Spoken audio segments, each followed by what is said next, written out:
The civil trial against the organizers of the 2017 Unite the Right rally in Charlottesville, Virginia, has entered its fifth week.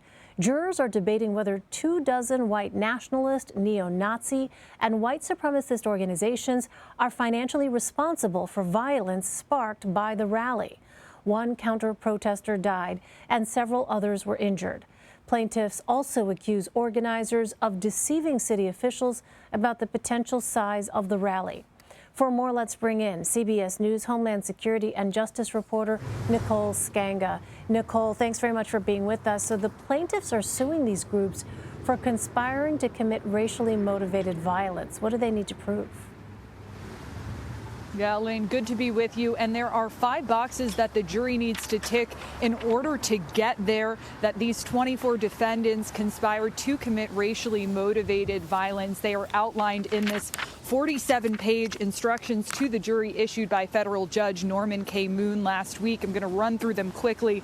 The first being 2 or more people. 2 were motivated by animus or hate toward Black or Jewish individuals. 3, purpose being to deprive these plaintiffs of their right to be free from racially motivated violence. 4, at least one of the defendants here has to have committed an overt act. And 5, of course, the plaintiffs were injured in that process. Now, I should point out here that the jury is making determinations on all 24 defendants. That's 14 individuals, 10 organizations here.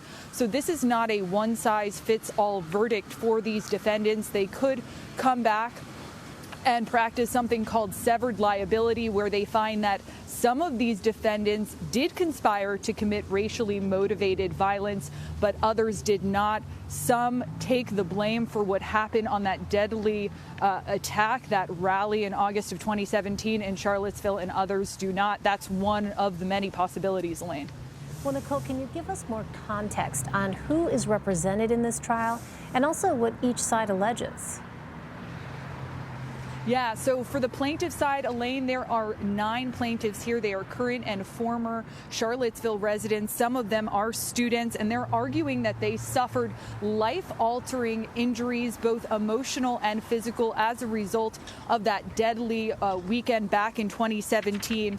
And their attorneys here are really trying to argue and weave together this picture using dozens of messages, text messages, social media posts, podcasts, even encrypted messages from the gaming app Discord that were leaked, that there was careful planning that went into this Unite the Right rally, or as the defendants called it, the Battle of Charlottesville, and that after the fact, defendants ratified or celebrated their violence. And that is the argument that they have put forth here. Now, in terms of the defendants, we mentioned that there are 24 of them here. Many of them have touted their First Amendment right to protest. Others have called their actions on that day self-defense.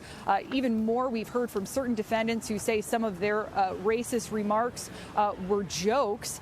We did hear from the lawyer of James Field, who you'll recall was the defendant who drove his car through counter-protesters, killing 32-year-old Heather Heyer, injuring more than a dozen more. His lawyer, David Campbell, saying that there is no doubt that James Fields committed racially motivated violence during that Unite the Right rally, but what he did not do was act as part of a larger conspiracy. So again, Campbell saying here, arguing here, that was more of a lone wolf attack. Well, what damages, Nicole, are the plaintiffs seeking? Yeah, so plaintiffs are seeking $7 million to $10 million for those of them who were hit by James Field's car. For those that suffered other injuries throughout the weekend, emotional, physical, they are asking for $3 to $5 million in compensatory damages. Beyond that, there are punitive damages. Those are, damages that the jury can assign to these defendants that are made to ensure that this never happens again. They are routinely, they make an example out of the defendants here. Now, if the jury finds the defendants are liable for conspiring to commit racially motivated violence here, one of the challenges is actually going to be able to get some of these compensatory damages paid out.